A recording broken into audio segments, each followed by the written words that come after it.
Welcome to the hashtag CNF podcast. I'm your host, Brendan O'Mara. My guest today is writer, reporter, author, teacher, and super kayaker Maggie Messitt. Her new book, The Rainy Season, 3 Lives in the New South Africa, published by Iowa Press, is out and you should buy one for yourself and for a friend. We talk a lot about process in this one. Rainy season, obviously. And we end the conversation with what I like to call the bookshelf for the apocalypse. What's that, you say? You'll just have to listen. So, without further ado, 3, 2, 1, podcast.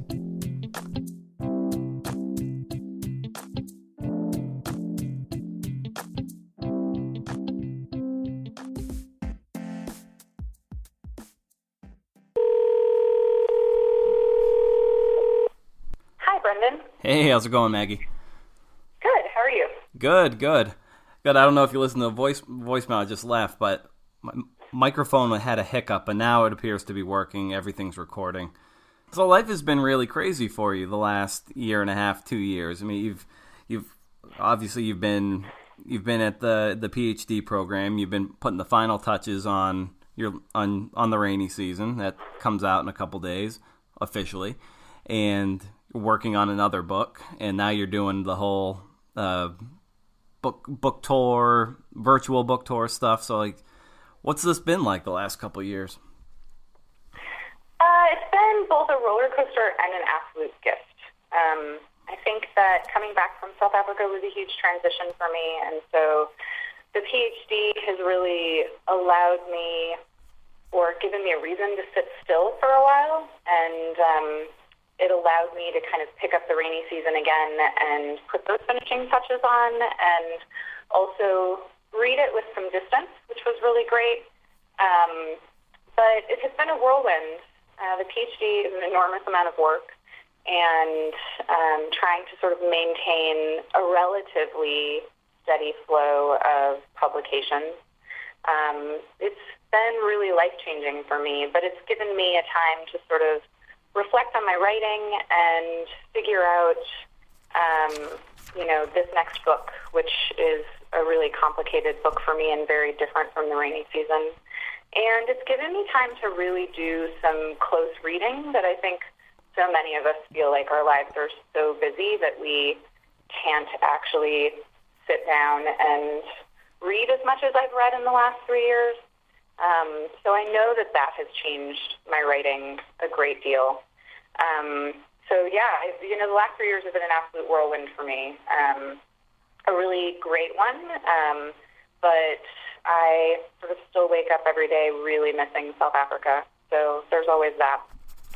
How do you balance some of that critical reading with the fact that you're using a lot of that reading fatigue in grading papers and that, because it's got to be a hard balance to strike, so that you're still feeding your fuel tank, but also trying to give reasonable and critical feedback to people who are looking to become professional writers down the road.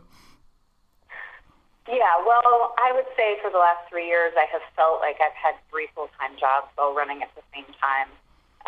One as an instructor at the university level, and one trying to earn a living through freelance writing and editing, and the third being a student, which is, filled with coursework and reading and writing. And unfortunately, when you have 3, you don't do as well in all of them as you would really like, but I have sacrificed a lot of sleep in order to do it the best I can. I do think that when I'm teaching creative writing, it really fuels me in all the other parts. When I'm teaching things like composition, where they're required courses and the students aren't necessarily interested in becoming professional writers, is definitely much harder. Although depending on the exact course that I'm teaching, I really enjoy teaching juniors. And I'm teaching an amazing course called Writing About Environmental Sustainability that has allowed me to bring in some really great works, creative works that are attacking environmental issues on the page. And it's really opened my eyes up to new possibilities for me in my writing. So the balance is super hard, and I think it just means the sacrifice of sleep, and it means the days that I'm not teaching, and the summer months and winter months when I'm not teaching, I am super productive as much as I can be. So you find that teaching actually fuels your own creativity and creative energy in some ways. Is that right? Teaching creative writing, yeah. Yeah. Teaching other courses, no. I would say that, I was driving a writer last year who shall remain nameless, who pretty much said she had to recognize that when she taught, it was not possible to write. And that when she recognized that and she just stopped trying, she was at peace with it. It's when we're constantly trying to do both and we're constantly upset with ourselves that we can't really meet that expectation. And I thought that was really fair. And I do think that there's an element of that for me when I'm teaching things like composition. But last semester when I taught creative writing, I really was excited to write and was thinking about my own writing in everything that I was teaching and everything that I was reviewing for the students in my class. So, yeah, there's a big difference when you're teaching creative writing because it's applicable to what you are doing or what you want to do every day with your own life. Right, and you talked about a moment ago about revisiting the rainy season, which was your Goucher MFA thesis, I believe, right? Yes, it was. And how you were able to revisit it and have that requisite distance.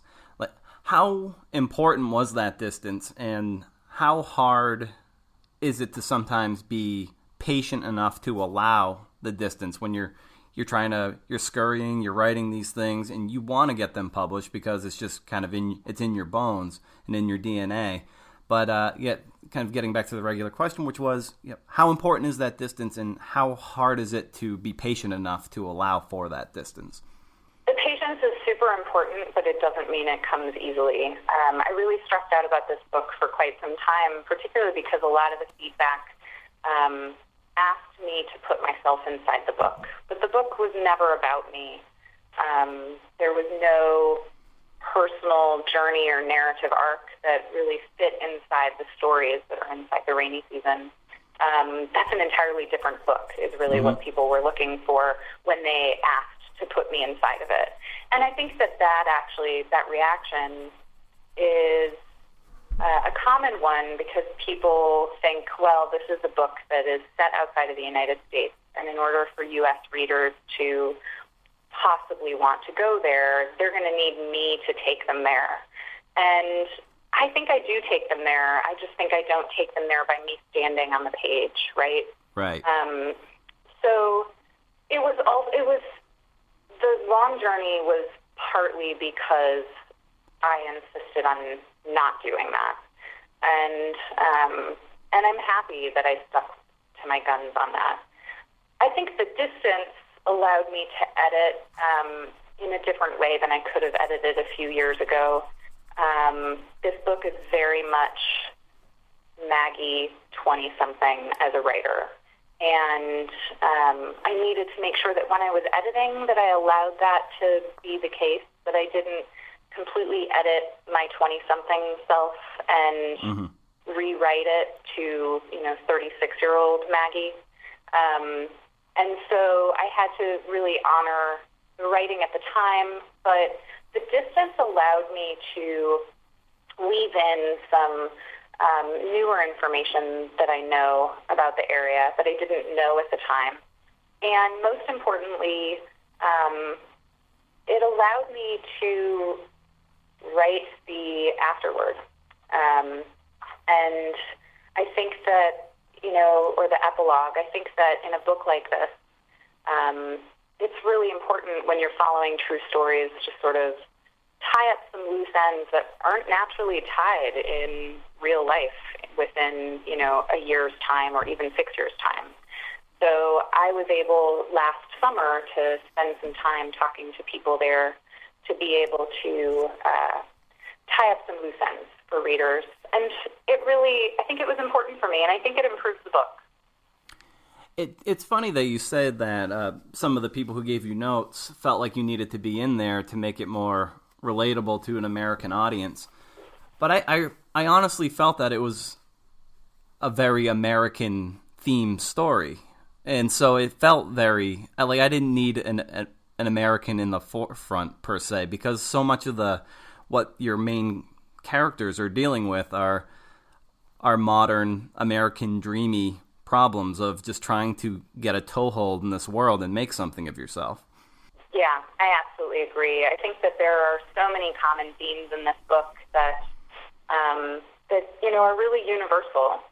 Issues of poverty and, the wide gap between rich and the poor, and people just trying to secure opportunity for their families and trying to, gain access to resources and just have a healthy, happy life in really simple terms. And I think that these are universal. I don't think you need me to hold your hand throughout, even though, I'm there, I'm just not on the page. Yeah, the first person pronoun doesn't always have to be there for an author's presence to be there. You guide the reader through, which to almost all of your readers will be a somewhat foreign land. But as you already said, it's very universal in just the individual's plight to make a life for themselves, and I think you accomplished that very well. Thank you. This book means a lot for me, and I think that this book really showed me how to write book length, long form, and I felt very lucky for the opportunity. But it's one of those books that no matter what, I was going to wait until it found the right home, a publisher that was really going to support it for what it was, and I'm really thankful for that. So what exactly did the process of writing this book teach you about writing something that was clearly longer than magazine length and novella type length? What did you learn to be able to sustain something over 50,000, 60,000 words, or whatever the word count ended up being? Well, I actually think that it started less with the writing of it and more of learning how to report for that length. And, that's something that you learn by doing. And I remember in the early phases being out there every day and reporting and thinking, I have no idea what these stories are going to be. I've chosen these 3 people. I have a general idea of what their stories are going to be, but I have to wait until they unfold. And I know that the main storyline or the main narrative arc for each of them will sort of present themselves, and then I'll be able to focus on that. But for a while, it was really overwhelming because I would come home at the end of the day and I had notes on everything. And, I had a recorder at my hip at all times, and I had a camera with me often, but I was gathering without any idea what I was gathering for, which meant I had to get everything, because once I narrowed down, I needed to go back and figure out what I had gathered was applicable. And that was super overwhelming because I felt like I should be writing. And, at the time I was working with Tom French. It was my first semester in my MFA, and I remember saying to him, I feel really bad. I feel like I should be handing you chapters, but I don't know what to write. And I said it sort of one too many times, and he said, so then write a chapter for me. And I wrote something, and it was awful. And it was because I had no idea what I was doing in terms of the story yet. And so it taught me that I just had to be really patient, and I had to allow myself to let the story play out and trust that something was going to come to the surface. That said, I kind of, in that time, created my own writing process when working on something that's so long-term. because I did feel the desperate need to write, even though I couldn't sit and write chapters. So I started doing these things that I call note drafts or story drafts, that I would come home at the end of the day and I had, a notebook filled with things from whoever I was hanging out with, and my times those images, and I would sit down and I would just write. And a lot of them were in first person, and they were just sort of, I've never really been a diary person or a journal person, but they kind of were my journaling of the reporting process and everything that I saw and I experienced. And sometimes after writing those, they'd be anywhere between 20 to 40 pages. And I was doing that every day. And it allowed me to sort of have that really fresh detail that maybe even didn't hit my notebook, but, because there's only so much that you can actually get down. And it allowed me to, ask myself questions. It allowed me to share with myself my personal reactions to things, and notes. But so much of the book I was able to excerpt out of those. And I really ended up with hundreds and hundreds of pages. And with that, I then started the book from scratch. And I think that that's sort of my process. That's very similar to the process that I'm going in my second book. So I work on these note drafts and write an insane number of pages with no real intention for what they're going to become. And once I know the story, I have all of this material to work with. And it feels so much easier, and it allows me to then storyboard and, think more about construction and craft because I have so much material.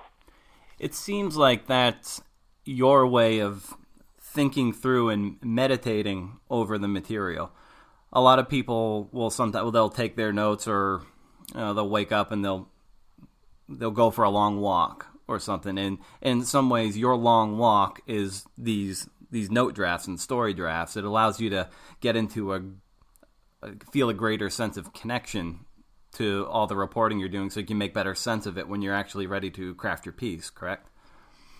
Yeah, that's absolutely it. Although I still am also the long walker, and I usually, when I'm in the sort of depths of the writing process, I'm a big baker. A lot of bread and a lot of things that I couldn't consume all on my own. But those are part of the time period when I'm doing just that. I think the difference between that time period and actually writing these note drafts is how much of those note drafts went straight into the book is crazy. So I would not have had that material if I just sort of had those thoughts and those ideas in my head. It was really critical to the writing in the book. Did you ever get to reach a point where you thought that was there ever a point where you thought that these note drafts were taking away from your energy to write what would end up being the book, or did you just see it as an investment in your overall process of the work to be? I thought it was an investment, but I also, once I knew what the stories actually were, what I was following for each character, then those note drafts were significantly more focused, obviously, on those things. And so I would say that the second half of my reporting, those note drafts were early versions of chapters. So they really played nothing but a positive role in my writing process. So now you were doing all your reporting and you weren't entirely sure what you had, and there wasn't a sort of an inherent structure to it. You're following these people and you don't know what's going to happen. So what was your mindset and your headspace as you're doing this reporting, not knowing if you're going to have a concrete story to write about. You could end up doing all this reporting and realize you could have dozens upon dozens and hundreds of pages of notes, but ultimately nothing that with narrative drive. Yeah, well, I knew that there was a possibility I could invest months and it was only going to be a, lovely feature piece. Mm-hmm.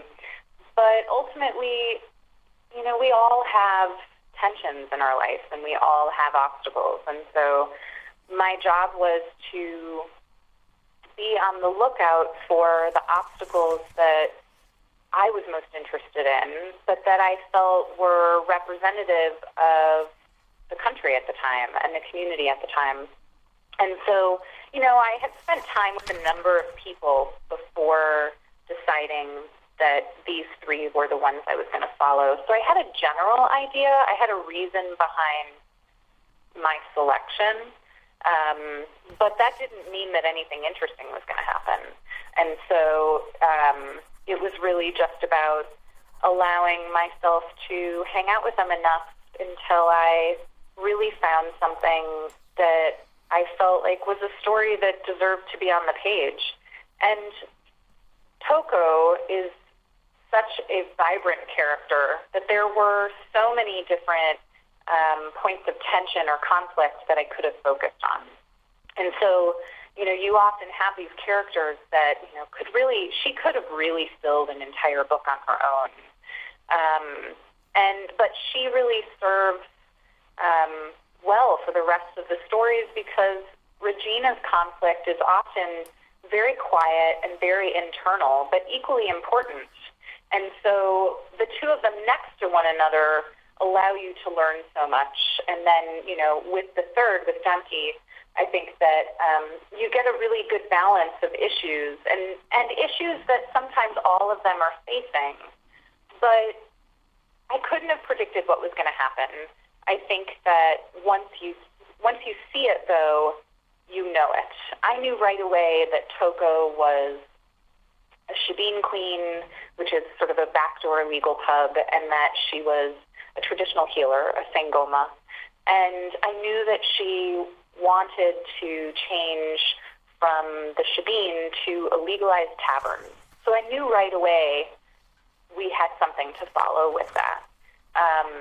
And so, obviously I could focus on that. The same goes for the other two. I knew that there was something to follow, but there are secondary storylines that sort of pop up that make their stories so much more complex and layered, and it's those secondary stories that really cross all of their stories, which is really valuable. And it also allowed me, because it's sort of a multi-threaded narrative, it allowed me to let you learn about something in one person's story so that when the next person deals with it in their story, we already sort of see it from another point of view.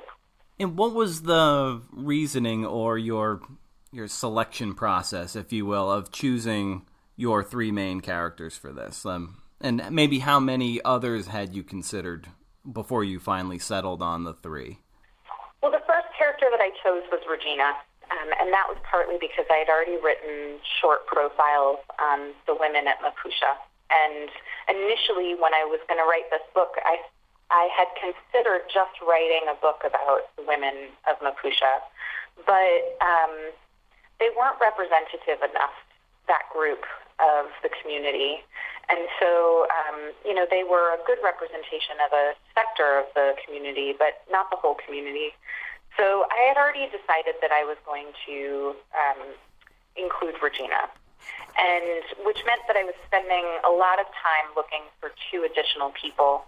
And I started off by spending just half days or single days with people, sometimes just a few hours, and just talking to them, just sort of porch sitting or hanging out with them wherever they work, or standing in government grant lines with them and just talking and letting them tell me their story and asking them some simple questions just to kind of understand who they were and what possible, journeys they were taking right now, points of conflict, things like that. And I slowly narrowed them down. I don't know. I would have to go back and look in my notebooks, but I would say that I at least followed 30 people in the beginning, and then started narrowing down from there. And sometimes I would spend a couple days with people if I felt like they were good in terms of representing the community. Ultimately, I chose these three because they gave me a good balance in both sort of character vibrancy and age and situation. And also, I chose Toko second. And I felt like Toko gave me a really good balance because Regina is a devout Catholic, and most of her story takes place on the Catholic mission. And so it was important to me to select someone in the community that wasn't somebody that was a member of a Catholic or a Christian church, someone that was more traditional. And so Toko, as a traditional healer or a Sangoma, really represented the cultural or traditional side of the community.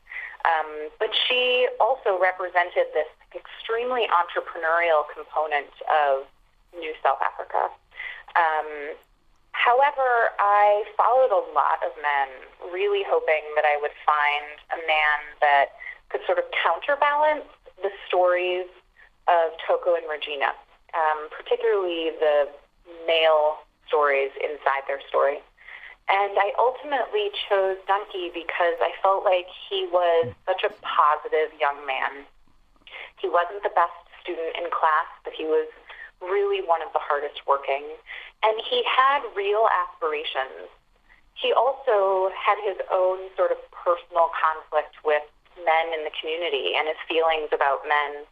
And so my hope was through following him that you could have a better understanding of the men in the community and sort of see how the men in Regina and Toko's stories become who they are.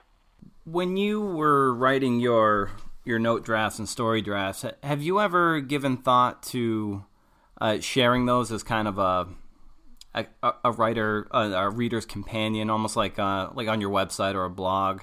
Of like these are kind of like a companion piece to almost like a DVD extras to what the rainy season ended up being. Have you given that any thought? I haven't. It's such a big part of my process, and those pages are, at the time I've gone through so many computers since then, and so at the time I used to print them out and I would write on them, and they're absolutely they're terribly messy.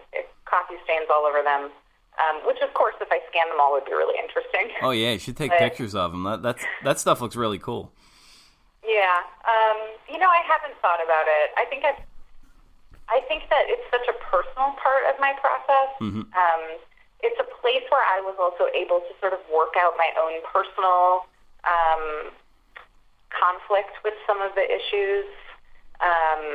And it's a place where, I sort of insert a lot of, I sort of jump down the rabbit hole of writing about South African history and the places. And so it would be super interesting for someone to go through it. I don't know. It's a great idea. I haven't really thought about it. I think that I have a really difficult time giving those things up. So maybe someone could convince me one day. Yeah. So I really think in a lot of ways we're in this age of process.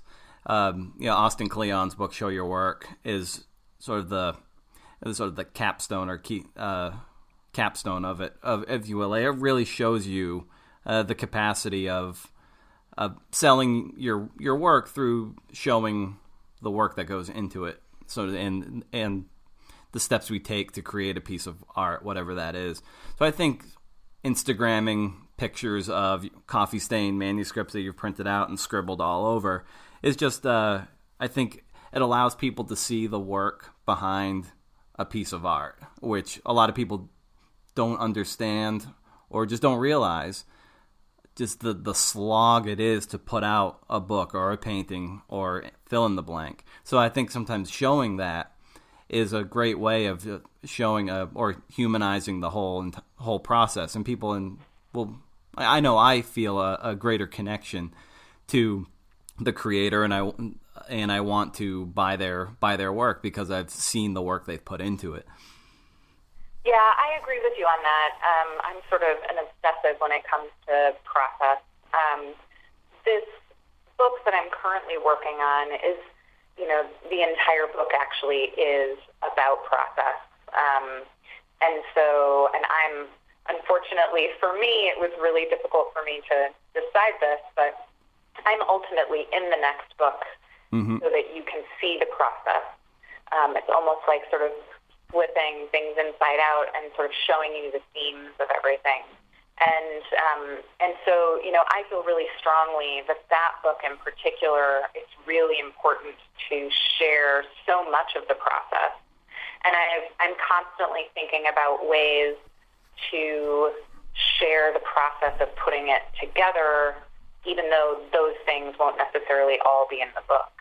So I really agree with you. I think that the process is just as fascinating as the final product. Yeah, I think piggybacking on the whole process thing, I think people who can successfully make or sell the story behind the story do really well. A perfect example of that is Richard Linklater's Boyhood. Almost everyone, the only thing they say is, well, this movie took 12 years to make. And that was in itself bigger than the actual movie. So in a lot of ways, the process and the story behind that story is ultimately what sold it to the public. Yeah, you're right. So, but what is some of your daily process, your morning routine? Well, it differs greatly depending on the stage I'm in the writing process. If I am really sort of out of the research process and into actually sitting down and writing chapters, or even if I'm working on a piece for a shorter piece, if I'm in a really good place, then I'm actually up at 4 a.m. I love to write in the middle of the dark when my phone is not going to be ringing and student emails are not going to come in, although being here has proven to me that student emails still come in at 4 a.m. That surprises me. Yeah. But I wake up and sort of groggily come downstairs, get myself my little cup of espresso, go back upstairs, and I sit down at my desk and just write until 7 or 8 a.m. And it's when I get my best writing done.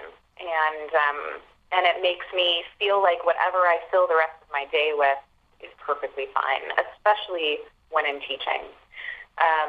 Now, that has absolutely changed over time. When I was younger, I wrote in the middle of the night. I would start at 10 o'clock at night and write till 2 or 3 in the morning. I have attempted to do that a lot in the last couple of years, and I just can't.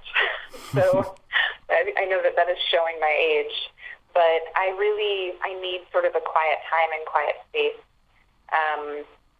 That said, when I'm writing on deadline and things like that, my writing process is wherever it is and, figure out a way no matter what the distractions are. But that's my utopia. And when I'm at, residencies and things like that, I am first one to rise, and it's great. Pitch black, you can get, maybe 2 hours of writing in before the sun starts to come up, go get myself a second cup of coffee. And it's also sort of a time that my brain, when I sit down, is just a blank slate. So I'm not thinking about anything else.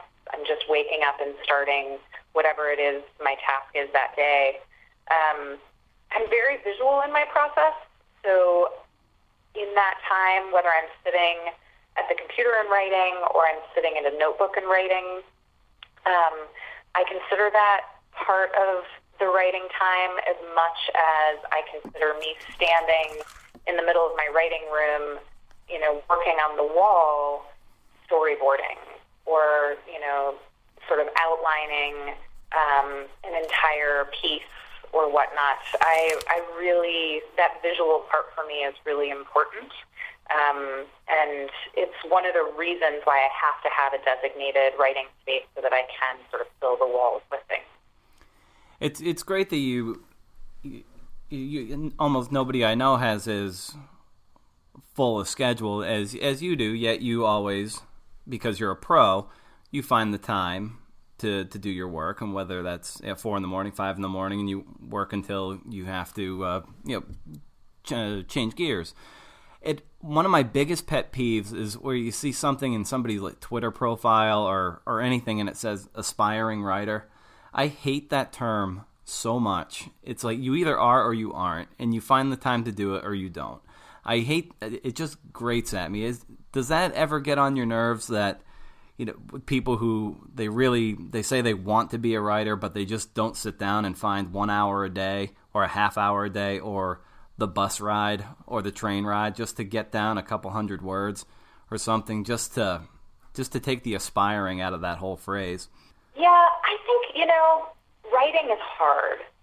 And I think that there are certain times in our life that writing is easier than others. I know that when I'm working on a book, I am in my best place. And so, that also tells me something about who I am as a writer. But I also recognize that that there are times in my life when I haven't been able to write at all. And I think that that's okay. I think that I have also gone through periods where I just couldn't call myself a writer. And I've only slowly been comfortable with the term writer, partly because when you're at a dinner party and you say you're a writer, people just roll their eyes half the time. And they ask, where have I seen you? And for a bulk of my life, there were a lot of people that weren't reading the things, they wouldn't know the places that I was publishing in. And so I think that it's a scary, uncomfortable thing for people to call themselves writers, depending on the type of writing that they're doing. If they're journalists, then, then maybe they'll call themselves a journalist long before they'll call themselves a writer. So I don't know. I think that I definitely believe there are a lot of people who want to be in the arts, whether that's through writing or any sort of visual art, who for their life will call themselves aspiring, and yet maybe they only write a couple days a year. And so that's a hobby. Yeah. But I do think that, there are also some people who have one book in them, and that's all they've got, and that's all they want to do. And yep.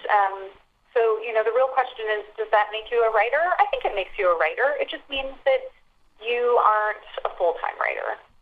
So, it's complicated for me. I think that, I look at the last year for myself, and out of the last 3 years, I've written the least in the last year. I've written a number of shorter pieces in terms of, being published, but for my book, it's been a complicated time for me, both with a book coming out and working on a book that had some very difficult turns. And so I've written significantly less. That's why I say the 4 a.m. is ideal. So my first 2 years in my PhD, I was able to stick to that 4 a.m. The last year, it's been hard for me. I'd probably say that, I have been able to actually grasp I just need to snag a half hour of writing and feel okay if I can snag that half hour of writing. And I've also had to become comfortable with having a rough time writing something for the first time in my life. And that's partly because what I'm working on right now is personal. Mm-hmm. And it's so much harder for me to write. Oh, my goodness. This might be the last book that I ever include myself in because it is so difficult. So I've had to allow myself to say, if you sit down for 2 hours and you're only actually able to get something down on the page for a half hour of that, that is still success. So, I think that we change depending on what we're working on. But, yeah, I think there are a lot of aspiring writers out there. Yeah, I guess what I feel like the aspiring part is it's someone who's just simply not willing to put in the work. They want the quote-unquote accolades of having written without actually sitting or standing in place and just hammering out a crappy first draft. I mean, it's fine as long as you're doing something. It's that wannabe element of it that I find irritating and kind of needy. They just that just personal preference, I guess. It's just one of those deals that just it rubs me raw. But maybe it's the people who are out there grinding every day that I appreciate the people who are actually out there doing it, whether they're publishing or not. That's fine. But it's just, if you want to do it, just get words on the page. And it's good to see someone with as busy a schedule as someone like you, and you're getting up before the sun's up and before the world is throwing stuff at your brain, and you're just getting your work done. And that's, I think, inspiring for a lot of people who want to take that aspiring tag off and just be a pro about it, whether they publish or not. I appreciate that. I do want to say, though, that my writing, my early drafts, I've recognized, are different than a lot of others. I really embrace the shitty first draft. Yeah. And I think that there are too many writers that feel like it's supposed to be perfect on the page when they first sit down and write, and too many people who are trying to sort of carry on this myth, this rhetoric around, great writers get it on the page, beautifully early on. And that is certainly not me. And I think that because I recognize that that's not me, and because I'm okay with shitty first draft, shitty second draft, that... In my case, third, fourth, and fifth. Well, I think that prior to working on this current project, I think that shitty first draft is what's really sort of gotten me through a lot, because I was not inhibited by the blank page. I just wrote, right? Because there's always more time for drafting, and you can't draft and you can't edit unless you have material to work with.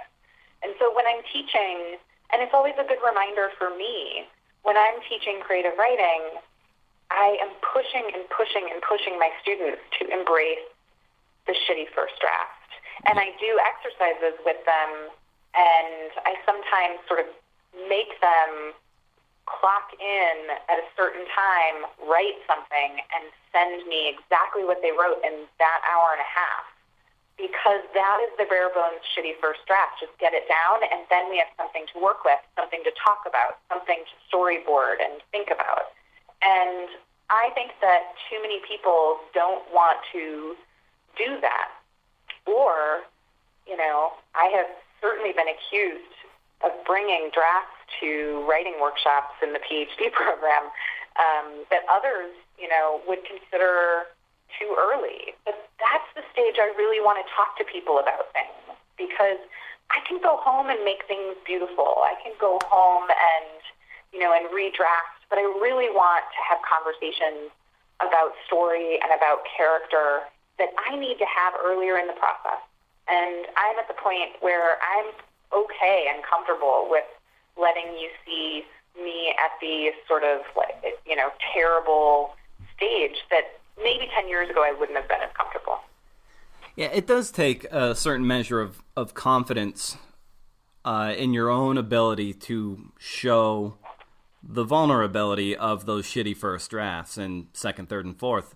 And I think that makes it all the more important these days, especially if you're in a position of relative influence, to show some of that process. Because I think you can break down a lot of people's block when you show, like, listen, this isn't easy. Pick your writer, whoever it is, whether it's some of the old American expats or fill in the blank. They all struggled, but a lot of people pick up their work and they see these beautifully structured stories and prose, and they think, wow, geez, that it just came out of them like that. And you alluded to that, but no, I think Hemingway took about close to 40 stabs at rewriting the ending of A Farewell to Arms. I mean, that is a lot of tinkering, and he may have just tinkered one word in an hour, but it still was just taking the little rock hammer and chipping away at the granite. A lot of people don't understand or see that kind of work. So I think by showing that kind of process, we can let people be confident to embrace the blank page, as you say. Yeah, and I think, going back to process, because I am obsessed with process and talking to others about process and looking at early drafts of already published work. And, when I've taught workshops here, particularly last semester, I approached a few people that had pieces in, recent publications and said, could you give me some of your early drafts? Like 2 maybe, one in the middle, one super, super early that you would never want to show anyone. And I gave those to my students when I was first teaching them how to critique one another's work and, said this is a really early draft of something. And so they went home and they read it and they came back and we roundtable discussed it. And at the end of that class, I sent them home with with sort of the middle draft and the finished piece, because I thought it was really important for them to understand that they are not alone in these multiple drafts and that there's so much to be learned from looking at how a writer has changed the piece from draft to draft. And whether or not they agree with those changes, doesn't really matter. It's about them being able to see it and discuss it and even be able to articulate, I wouldn't have done it that way. I would have done it this way. And that's important because it means that, they're really thinking about how story is put together and what makes good character and what's important inside these essays or, narrative nonfiction. So, yeah, I think process in that way is, and exploring process has been more valuable for me than sitting down and just straight reading a book. Yeah, that's the rabbit hole of becoming a writer, is when you start reading as a writer. There's like a line of demarcation in my life. I think I might have been 23 at the time. That's when I had been biology major for 4 years and then added journalism and stayed an extra year. And it was when I took a literary journalism class with Norm Sims, and he wrote the literary journalist of the 20th century, and he's on the Goucher Advisory Board too. And as we were starting to get into just the more heavy dissecting of the work, it's like all of a sudden it's the sheen of just reading as a reader is gone. You start to see the mechanics and the wrinkles behind it. Even if it looks beautiful, it's not. And it's that writer probably would still be tinkering with it if it weren't for that they had a publication date. So it's just it's amazing. Like when you remove that glossy sheen, you start to see that it is a piece of work. It's always imperfect to an extent, and but it's great that you're. What my point is, it's great that you're exposing your students to that, and that's going to unblock a lot of people that it's not perfect, and it never is, and you can get beyond that notion that it does have to be perfect right out of the gate. Yeah, well, that's my hope. So what were some formative books for you that really introduced you to the genre of narrative nonfiction, creative nonfiction, and just those types of books, and maybe even documentaries that help sort of refill the tank for you and keep you inspired and keep you creating?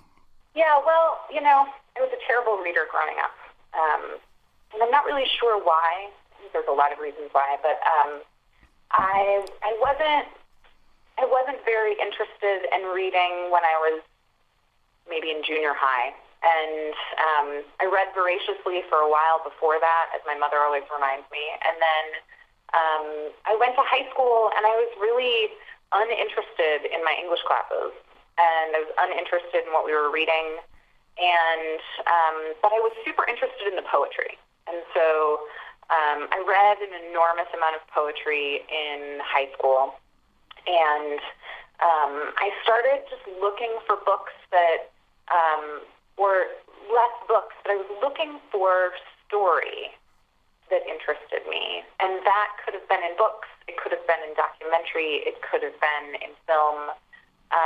I was really interested in story, partly because my brother was interested in story. He was a pre-med and secretly switched over into journalism and film studies.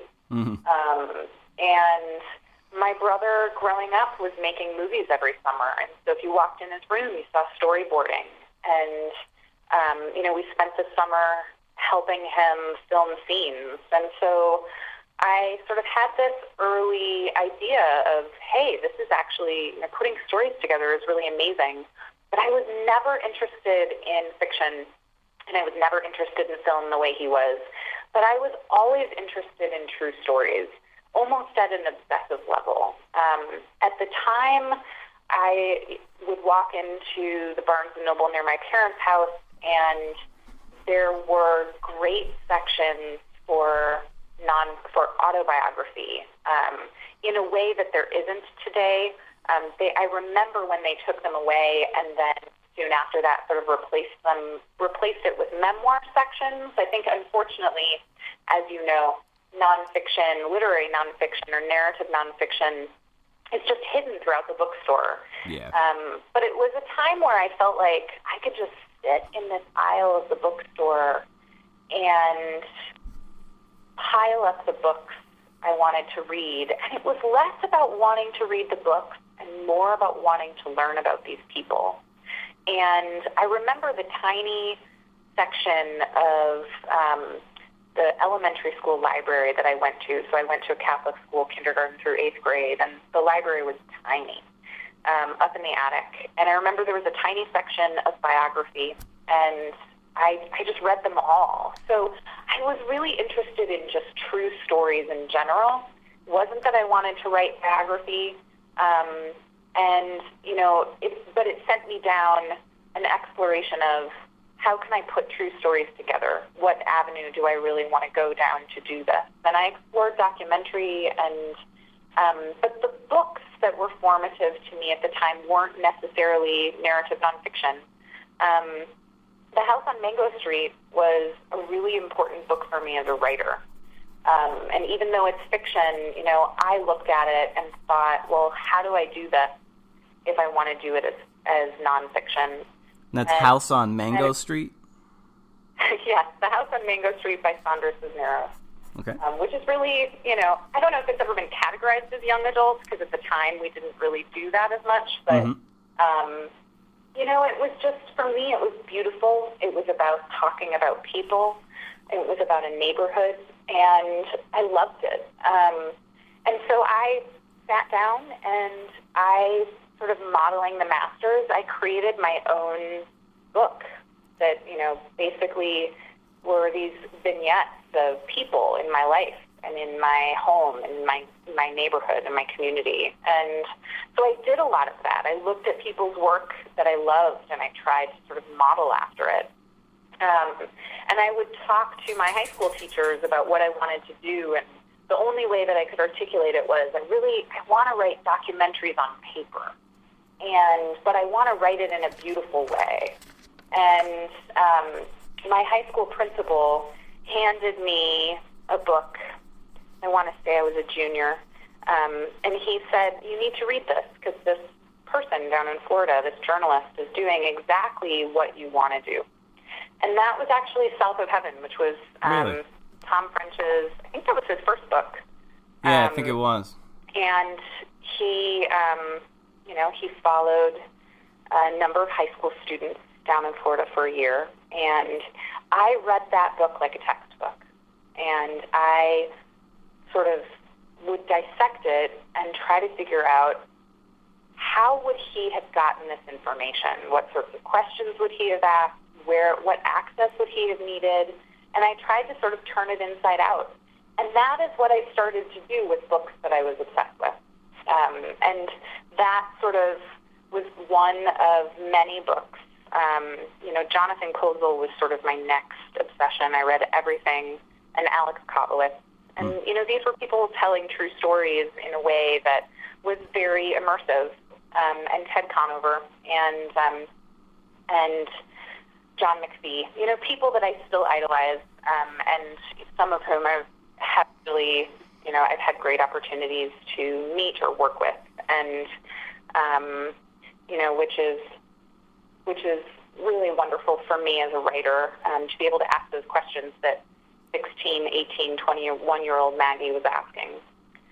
So, and documentary, I worked at Visionaries, which is a PBS show when I was in college, and the opportunities that I had there to sort of see documentaries that were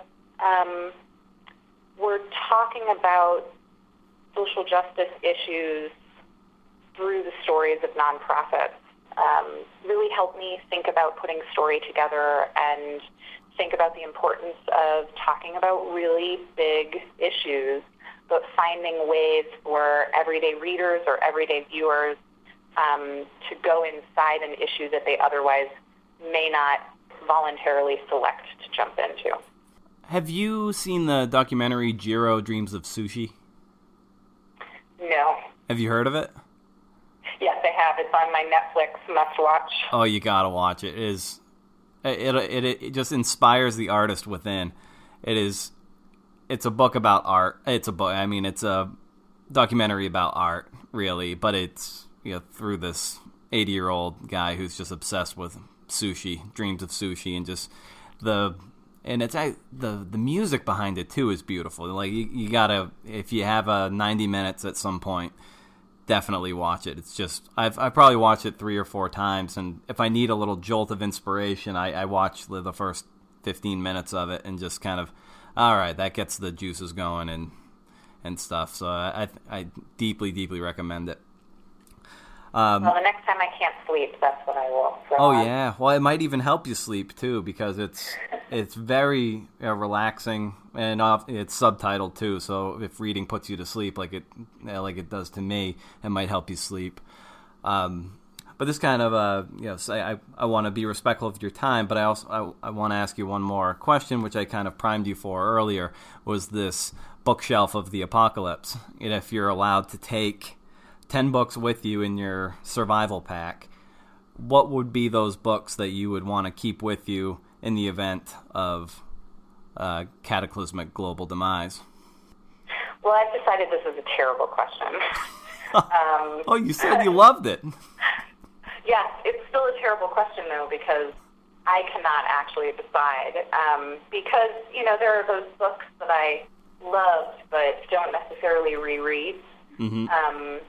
And there are also books that have great meaning to me that maybe aren't the best books I've ever read, but at the time that I read them, they had such an intense sort of connection or meaning for me that I think that those are the books that I would end up bringing, even though they aren't the best. Mm-hmm. Well, something that you have more of it reminds you of a time in your life that you have more nostalgia attached to it. Yeah, and also, for some of them, representative of sort of where I was at in my writing life, and my sort of, maybe they were formative in my writing life. So, the first one I've already said, which is The House on Mango Street by Converse Cisneros, which I have taught in, I don't even know how many times I've taught it. I taught it in junior high. I taught it when I was in South Africa. I taught it in my creative writing class in a minimum security prison for men. Mm-hmm. And I have taught it at the college level. So it's a really important book for me, and it's one of the books that I read and thought, I absolutely want to be a writer. So I would have to include that. Yep.